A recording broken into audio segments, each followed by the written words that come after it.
Ciao a tutti, in questa puntata di Forzinet commenterò l'ufficialità di Luciano Spalletti sulla panchina della Juventus, è il nuovo allenatore dei bianconeri, succede di fatto a Igor Tudor.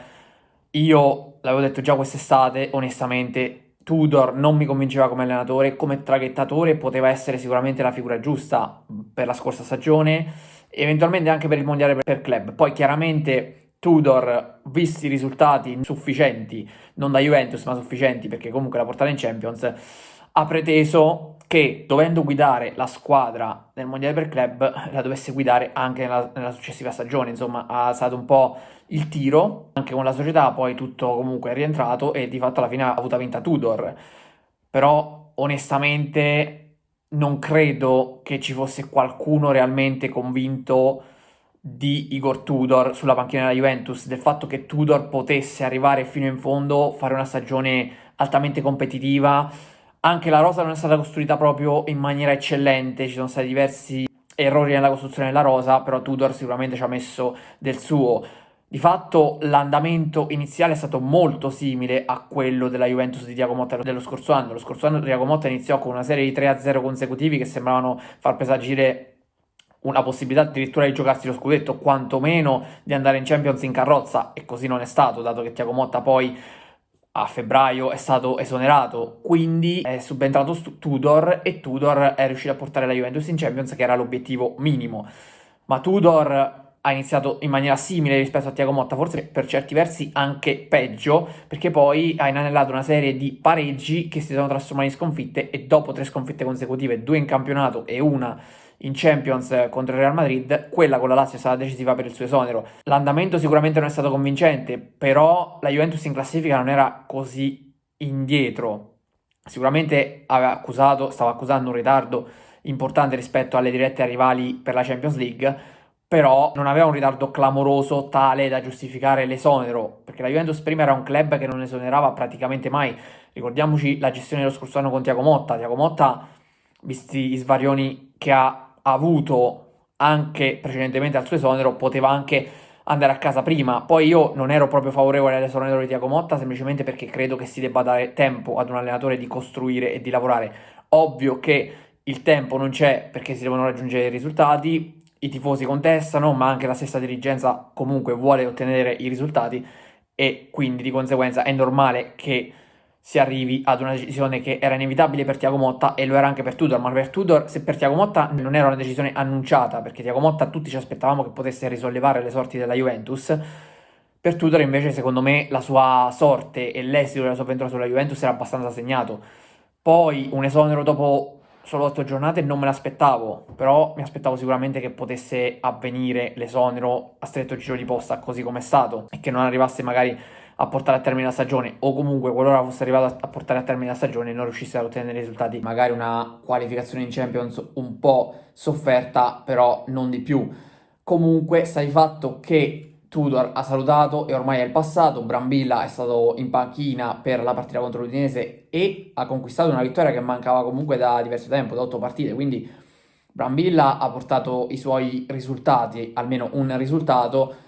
È ovvio anche che non può essere giudicato per una partita, potrebbe essere anche una semplice coincidenza, o magari bastava semplicemente anche esonerare Tudor, che ormai non aveva più in mano le redini della squadra in generale. Magari sarebbe arrivato lo stesso anche con Tudor quella vittoria contro l'Udinese. Questo non lo so, non lo sappiamo e non lo potremo mai scoprire perché non abbiamo la controprova. Quel che potremo scoprire è cosa riuscirà a fare Luciano Spalletti sulla panchina della Juventus. Il contratto di Spalletti prevede che l'allenatore resti in panchina fino al 30 giugno del 2026, con opzione di rinnovo in caso di qualificazione in Champions League. Io credo che l'obiettivo sia abbastanza raggiungibile da parte di Spalletti, che ha dimostrato già di essere un grandissimo allenatore sulla panchina del Napoli, ma anche comunque alla Roma e all'Inter non ha fatto male. Non è riuscito a vincere, però non ha fatto male. Il capolavoro l'ha fatto con il Napoli. Con la nazionale italiana è una parentesi a parte che credo comunque non vada neanche troppo commentata. Abbiamo già parlato di Spalletti, è stata colpa sua sicuramente, ma la colpa è anche di Gravina. Ci sono colpe varie da suddividere per il disastro dell'Italia, che appunto non riguarda soltanto l'Italia di Spalletti, ma che ormai gli azzurri si trascinano da diversi anni, e speriamo che invece non si trascineranno ulteriormente nei prossimi mesi, perché ovviamente tutti ci auguriamo che l'Italia torni a disputare un mondiale che eviti di fallire per la terza volta consecutiva la qualificazione e l'accesso appunto alla competizione più importante per nazionali. Chiusa la parentesi relativa all'esperienza di Spalletti sulla nazionale, è il momento appunto di concentrarci su quello che Spalletti farà con la Juventus. Lui esordirà in panchina contro la Cremonese allo Zini, una delle squadre più in forma di questa prima parte di campionato, perché la Cremonese nessuno si sarebbe mai aspettato che si trovasse dopo 9 giornate ad un solo punto di distanza dalla Juventus, ottava in classifica la Cremonese, la Juventus è lì settima a 15 punti insieme al Bologna, quindi la Juventus, bene o male, essendo 9 giornate, ci può stare che sia settima al momento, perché comunque dopo 9 giornate la classifica è ancora un po' approssimativa e soprattutto i distacchi sono molto molto ridotti. Napoli e Roma stanno leggermente provando a prendere piede, però i distacchi in generale in classifica sono molto ridotti, quindi ci può stare. La Cremonese che ha fatto tantissimo, perché 14 punti da parte della Cremonese in 9 partite non l'avrei immaginato neanche nella più rosa delle aspettative, nemmeno credo Nicola si aspettasse una roba del genere, per quanto possa credere nella squadra. Quindi l'esordio di Spalletti non sarà affatto semplice, perché è una trasferta molto molto insidiosa e rognosa e dovrà cercare subito di portare a casa dei punti. Tra l'altro l'inserimento di Spalletti arriva in un periodo di partite molto complicato. Certo, la prossima settimana ci sarà la sosta e avrà tempo per lavorare, però prima della sosta ci sono 3 partite importanti, tra cui una in Champions, che la Juve deve vincere, perché la Juve finora in Champions ha arrancato parecchio, in campionato ha fatto fatica, ma in Champions ha arrancato ancora di più. L'obiettivo di qualificazione tra le prime 8 e quindi senza passare per i playoff lo vedo molto molto complicato per i bianconeri. Poi mancano ancora 5 giornate in Champions League e tutto può succedere, però la vedo molto difficile che le vincano tutte e 5 e riescano comunque ad inserirsi tra le prime 8. Però i playoff sono ampiamente alla portata, c'è bisogno di schiodare quella casella delle vittorie in Champions. Per quanto riguarda invece il campionato, chiaramente la posizione della Juventus secondo me non è così negativa. Sono mancate delle vittorie, il fatto che manchi il Premier in difesa pesa molto, però io penso che abbia scelto la Juventus, penso che abbia scelto l'uomo giusto per rialzare la squadra. Bisogna un attimo capire come riuscirà Spalletti a guidare la squadra in corsa, prende la squadra in corsa. Certo, siamo all'inizio della stagione, però la prende in un momento molto particolare, non è che la prende come magari la prese Tudor l'anno scorso, in un momento in cui sì c'era la Champions, ma non c'erano tantissime partite.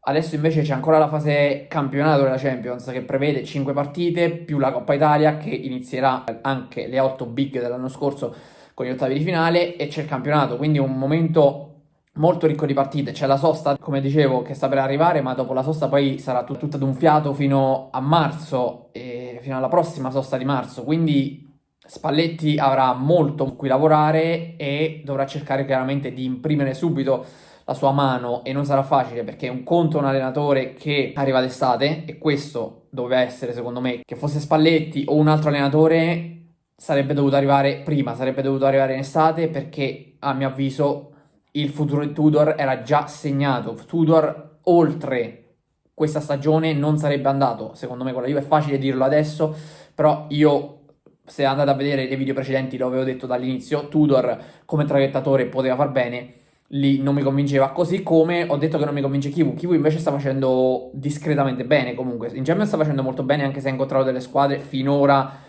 ampiamente abbordabile. Bisognerà vederlo poi su un banco di prova più importante. Andremo a vedere invece cosa combina Spalletti sulla panchina della Juventus. Per oggi è tutto, vi do appuntamento alla prossima puntata di Forse Niente. Ciao a tutti.